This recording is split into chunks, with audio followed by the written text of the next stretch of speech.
మూలస్థానం గ్రామ ప్రజలకు, నాయకులకు, కార్యకర్తలకు, ప్రతి ఒక్కరికి పేరు పేరున హృదయపూర్వక నమస్కారం తెలియజేసుకుంటా ఉన్నాను. అతి ముఖ్యంగా మీ ముందు నుంచొని మాట్లాడటానికి అర్హత కల్పించిన నా తండ్రి, నా నాయకుడు కీర్తిశేషు రంగా గారికి జోహాలు తెలియజేస్తూ, మనతో పాటు ఈరోజు ఉద్యమ నేత ఆకుల రామకృష్ణ గారు అందరూ ఉన్నారు. వాళ్ళందరూ ఎటువంటి పోరాటాలు చేశారో మనందరికీ తెలుసు. ఇవాళ జరుగుతున్న ఎన్నికల్లో మిమ్మల్ని అందరినీ ఒకటే ఆలోచించడం పడుతూ ఉన్నాను. ఈ ప్రాంతంలో జగన్మోహన్ రెడ్డి అనే వ్యక్తి వచ్చినప్పుడు రిజర్వేషన్ మీద మాట్లాడమని చెప్పని అందరూ కోరగా మీరందరూ డిమాండ్ చేయగా ఏం మాట్లాడారో మీరందరూ ఒకసారి గుర్తు చేసుకోమని చెప్పని కోరుతా ఉన్నాను. దాని తర్వాత కాపు కార్పొరేషన్ అని చెప్పని డిమాండ్ చేస్తే ఏదో వాడు ముష్టి పారేసాడు, 10,000 కోట్లు పారేస్తానని చెప్పని చెప్పాడు. అలాంటి అహంకారి పాలన అవసరమా అని చెప్పి మిమ్మల్ని అందరూ అడుగుతా ఉన్నాను. అలాంటి అహంకార పాలన కింద చొప్పు కింద బతకాలని చెప్పి అడుగుతా ఉన్నాను. సత్యానంద్ గారు ఇప్పుడు కొత్తగా నాకెవరూ పరిచయం చేయాల్సిన అవసరం లేదు. ఆయన ధన్యవాదాలు చెప్పారు. ఎందుకంటే వాస్తవంగా మా బాధ్యత కింద వచ్చే నియోజకవర్గం. ఎందుకంటే ఆయన అభ్యర్థి లేకపోయినా సరే నేను వాళ్ళ అబ్బాయి సంజయ్ గారు కలిపి తిరుగుతూ ఉన్నాం. టీఆర్పీలో కలిసి పనిచేసాం. ఆయన వ్యక్తిత్వం ఏంటో తెలుసు, ఆయన మనసు ఏంటో తెలుసు. కాబట్టి పూర్తి బాధ్యత అని చెప్పి వచ్చామంటే తప్పకుండా బండారు సత్యానంద్ గారితో ఎప్పుడు కలిసే ఉంటామని చెప్పని కూడా ఎంత సభాముఖంగా చెప్తూ, ఒక అహంకారికి మీరు వేసే ప్రతి ఓటు వల్ల బుద్ధి చెప్పాలని చెప్పి కోరుకుంటా ఉన్నాను. ఎక్కడ వేసే ప్రతి ఓటు, హైదరాబాద్ లో కూర్చున్న జగన్మోహన్ రెడ్డికి అహంకారం రోజు రోజుకి ఓటుకి దిగిపోవాలని చెప్పని కూడా కోరుతా ఉన్నాను. అది దిగాలని చెప్పంటే ఈ ప్రాంతంలో మన బండారు సత్యానంద్ గారి గెలవాల్సిన బాధ్యత మన అందరి మీద ఉంది. ప్రచారం ఇవాళ ఆయన చేస్తున్నారు, కానీ 11వ తారీఖున ఇవాళ ఏ కార్యకర్త, ఏ నాయకుడు జెండా పట్టుకుని తిరిగి వినాదాలు ఇచ్చారో మీ అందరూ ఓటు, మీతో పాటు ఎవరెవరు ఉన్నారో వాళ్ళందరూ ఓటు కూడా తీసుకెళ్లి మన సత్యానంద గారికి వెయ్యాలని చెప్పడం కూడా మనస్ఫూర్తిగా కోరుకుంటూ, తప్పకుండా మీ అందరితో పాటు ఉంటారు. ఆయనతో పాటు ఈ రంగా గారి అబ్బాయి కూడా ఎల్లప్పుడూ ఉంటారని చెప్పని కూడా తెలియజేసుకుంటూ, ఇందాక వస్తుంటే చెప్పారు అక్కడ ఈ గ్రామంకి వస్తుంటే దారి కూడా గుర్తులేసి కాలు రావడానికి కూడా దారి వేశారు. అది వేసింది ఎవరని చెప్పంటే మన సత్యానంద్ గారు. ఇలాంటి మనతో పాటు కలిసికట్టుగా మనతో పాటు అభివృద్ధికి పోరాడే వ్యక్తి మనందరూ గెలిపించుకుందామని చెప్పని కూడా మిమ్మల్ని అందరినీ కోరుకుంటూ సెలవు తీసుకుంటాము.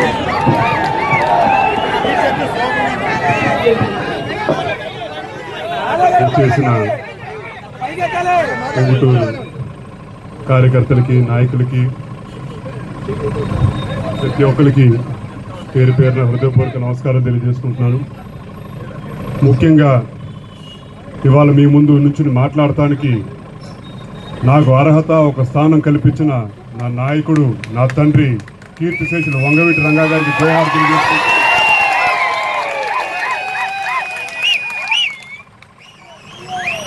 ఒక పార్టీలోంచి బయటకు వచ్చానని చెప్పని పేరుకే కానీ ప్రజా బాధ్యత అనేది ఎప్పటికీ మర్చిపోను రంగా గారి అబ్బాయి కింద నా బాధ్యత ఎప్పటికైనా సరే నెరవేరుస్తానని చెప్పి కూడా నేను 11వ తారీఖు ఎన్నికలు జరుగుతూ ఉన్నాయి. ఓ పక్కన చూస్తుంటే ఈ జగన్మోహన్ రెడ్డి మన రాష్ట్రాన్ని సర్వనాశనం చేయడానికి, మన రాష్ట్ర ప్రజల్ని వెన్నుపోటు పడటానికి ఇక్కడ అంతర్జాతీయ గజదొంగలు ఉన్నారు. ఒకడు మోడీ, ఒకడు అమిత్ షా. దొంగచాటు వ్యవహారంతో వాళ్ళిద్దరితో చేతులు కలిపి మన రాష్ట్రాన్ని నాశనం చేయడానికి కంకణం కట్టు కూర్చోడు ఈ జగన్మోహన్ రెడ్డి. ఈ జగన్మోహన్ రెడ్డి వ్యక్తిత్వం ఎంత దారుణంగా ఉంటుందని చెప్పంటే మిమ్మల్ని అందరూ ఒకటే ఆలోచించమని చెప్తా ఉన్నాను. అతనికి నచ్చని కులం ఏమైనా ఉందని చెప్పంటే, లేదా అతను నచ్చని మతం ఉందని చెప్పంటే నిర్దాక్షిణ్యంగా రోడ్డు మీద తోచేస్తాడు ఆ మనిషి జగన్మోహన్ రెడ్డి. అలాంటి వాళ్ళ పరిపాలన కావాలని చెప్పి మిమ్మల్ని అందరూ అడుగుతా ఉన్నాను. అలాంటి అహంకార పాలన కావాలని చెప్పి మిమ్మల్ని అడుగుతూ ఉన్నాను. ఇవాళ జరిగే 11వ తారీఖు ఎన్నికల్లో ఇది మనందరూ కలిసికట్టుగా ప్రజా పోరాటం. ఇవాళ ఏ రకంగా అయితే మీరందరూ తిరిగారో 11వ తారీఖున ప్రతి ఒక్కరు మీ ఓటు తప్పకుండా, అలాగే పక్క ఉన్న వాళ్ళు కూడా ఓటు తీసుకొచ్చి మన ఇక్కడ ఉన్న గన్య ఆంజనేయులు గారికి, అలాగే మాగంటి బాబు గారు కూడా ప్రతి ఒక్కరు ఓటు వేయాలని చెప్పి కోరుకుంటా ఉన్నాను. ఇందాక వస్తుంటే చెప్పారు కొంతమంది పెద్దలు.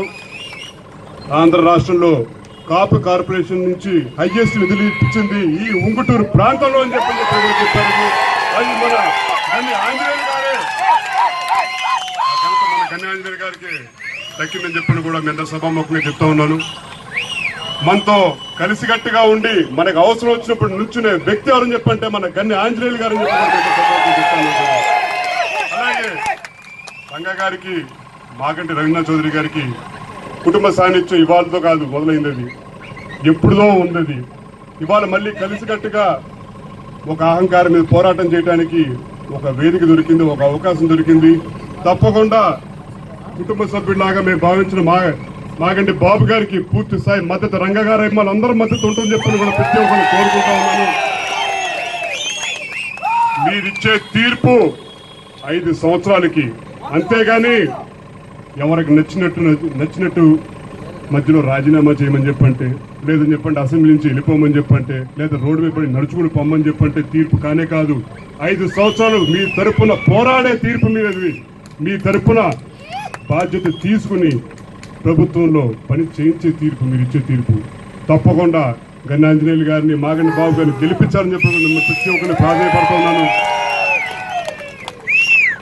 జగన్మోహన్ రెడ్డి గారు పాదయాత్ర చేస్తూ ఎంతో మంది నాయకులను అవగొట్టేశారు. లక్షలు కోట్లు అవగొట్టేశారు. తర్వాత విలువలు, విశ్వసనీయత అని చెప్పి ఎక్కడికి వెళ్ళినా మాట్లాడుతూ ఉంటాడు. ఏ విలువలు, విశ్వసనీయత గురించి మాట్లాడతారు జగన్మోహన్ రెడ్డి గారు? మీరు ఇది కులం నచ్చకపోతే రోడ్డు మీద పారేస్తావు, డబ్బు లేకపోతే రోడ్డు మీద పారేస్తావు. ఇంకెక్కడ ఉన్నాయి నీకు విలువలు, విశ్వసనీయత? మారు జగన్ రెడ్డి, ఇప్పటికైనా సరే మారు అని చెప్పని కోరుతా ఉన్నావు. పక్క రాష్ట్రంలో కూర్చుని కాదు, ఆంధ్ర రాష్ట్రానికి జగన్మోహన్ రెడ్డి అని చెప్పని కూడా కోరుతా ఉన్నావు. నీకు మళ్ళీ ప్రజలు తీర్పు ఇవ్వబోతున్నారు. 11వ తారీఖున వాళ్ళు వేసే ఓటు, ఆ తర్వాత మే 23వ తారీఖున అది వెల్లడించబోతుంది. నువ్వు ఈ ఆంధ్ర రాష్ట్రానికి ప్రతిపక్ష నేతగా మళ్ళీ కూర్చోబోతున్నావు. సభాముఖంగా తెలియజేసుకుంటూ తప్పకుండా మనతో పాటు కలిసికట్టుగా ఉన్న, మనకు అవసరం వచ్చినప్పుడు నుంచుంటున్న కన్నాంజనేయులు గారికి, అలాగే రంగా గారి కుటుంబానికి సాన్నిధ్యంగా ఉన్న మాగంటి బాబు గారికి పూర్తి స్థాయి మద్దతు కూడా ఇవ్వాలని చెప్పి ప్రతి ఒక్కరు కోరుకుంటూ సెలవు తీసుకుంటున్నా. జోహార్ బిఎం రంగా. చాలా వంగవీటి రాధా గారిని మాట్లాడవలసిందిగా కోరుతా ఉన్నాను. గ్రామస్తులకి, కార్యకర్తలకి, నాయకులకి, చుట్టుపక్కల విచ్చేసిన పార్టీ కార్యకర్తలకి, నాయకులకి, ప్రతి ఒక్కరికి పేరు పేరున హృదయపూర్వక నమస్కారం తెలియజేసుకుంటూ, ముందుగా మీ అందరి ముందు నుంచోవడానికి నాకు అర్హత కల్పించిన మా నాయకుడు, నా తండ్రి కీర్తిశేషులు వంగవీటి రంగా గారి జోహార్ తెలియజేసుకుంటూ,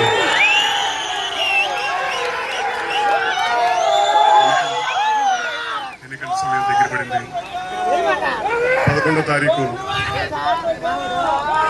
తారీఖు మీ అందరికీ అవకాశం వస్తుంది ప్రజా తీర్పు ఇవ్వటానికి. ఇప్పుడు జరిగే ప్రజా పోరాటానికి మీరందరూ కలిసికట్టుగా ఒక తీర్పు ఇవ్వాలి. ఒక అహంకారికి సరైన బుద్ధి చెప్పాలని చెప్పని కూడా మీ అందరినీ కోరుకుంటా ఉన్నాను. జగన్మోహన్ రెడ్డి అహంకారానికి ప్రతి ఒక్కరు అండగా నిల్చోవలసిన బాధ్యత మనందరి మీద ఉన్నది. ఇవాళ వైఎస్ఆర్సీపీ పార్లమెంట్ సభ్యుల కింద ఆయన ఎవరు నుంచున్నారు, ఆయన ఎక్కడ ఉంటారు మీ ఎవరికైనా తెలుసా అని చెప్పి అడుగుతున్నారు. అది పరిస్థితి. ఎక్కడి నుంచో తీసుకొస్తారు, మళ్ళీ ఎప్పుడు తీసేస్తారో తెలియదు, పార్టీలో ఎప్పుడు రాజీనామా చేయమంటారో తెలియదు, ఎందుకు మరి పెడుతున్నారో అర్థం కావట్లేదు. ఇదే జగన్మోహన్ రెడ్డి గారు మాట్లాడుతూ ఒక మాట అంటారు, ఎమ్మెల్యేలు ఏం చేయగలుగుతారు అని చెప్పి అడుగుతాడు. మరి ఎమ్మెల్యేలు ఏం చేయలేనప్పుడు మరి ఎమ్మెల్యేల కింద ఎందుకు నుంచో పెడుతున్నావయ్యా జగన్మోహన్ రెడ్డి, నువ్వు నాకు అర్థం కావట్లేదు అని చెప్పారు. ఎంత సభాముఖంగా అడుగుతా ఉన్నాను. ఇందాక వస్తుంటే వైఎస్ఆర్సీపీ వాళ్ళు ఆ బ్యానర్ ఒకటి కనిపించింది, రావాలి జగన్, కావాలి జగన్ అని చెప్పాను. వాస్తవంగా నిజంగా రావాలి జగన్ ఎక్కడికంటే మన రాష్ట్రానికి రావాలి అని చెప్పని డిమాండ్ చేస్తూ ఉన్నాం. పక్క రాష్ట్రంలో కూర్చుని పిచ్చి పిచ్చి వాళ్ళతో కలిసి చేతులు కలిపి మన రాష్ట్రానికి వెన్నుపోటు పొడమాకి జగన్మోహన్ కోరుతా ఉన్నాం. కావాలి జగన్, కావాలి ఈ ఆంధ్ర రాష్ట్రానికి మళ్ళీ ప్రతిపక్ష నాయకుడి కింద కావాలి జగన్మోహన్ రెడ్డి అని చెప్పి కూడా ప్రజలు కోరుతా ఉన్నారు. తప్పకుండా నీకు ఈ ఎన్నికల్లో సరైన బుద్ధి కూడా చెప్తారని చెప్పని కూడా పూర్తి నమ్మకం ఉంది. ఇవాళ ఏ రకంగా కార్యకర్తలు కానీ నాయకులు కానీ అందరు కలిసికట్టుగా పనిచేస్తున్నారో తిరుగుతూ ఉన్నారో తప్పకుండా మన పార్లమెంట్ సభ్యులుగా నుంచున్న కొనగల నారాయణ గారికి అలాగే ఈ ప్రాంతం అభివృద్ధి ముఖ్య ధ్యేయంగా పెట్టుకున్న మన రవీంద్ర గారికి ప్రతి ఒక్కరి మద్దతు కూడా ఉండాలని చెప్పని కూడా అందరినీ కోరుకుంటూ 11వ తారీఖు మీరు ఇచ్చే తీర్పు హైదరాబాద్ లో కూర్చున్న జగన్మోహన్ రెడ్డికి వినిపించేటట్టుగా ఢిల్లీలో కూర్చున్న నరేంద్ర మోడీకి వినిపించేటట్టుగా ప్రతి ఒక్కరు కలిసికట్టుగా పనిచేయాలని చెప్పని కోరుకుంటూ నాకు ఈ అవకాశం ఇచ్చిన మీ పెద్దలందరికీ ధన్యవాదాలు తెలియజేస్తూ సెలవు తీసుకుంటున్నాను.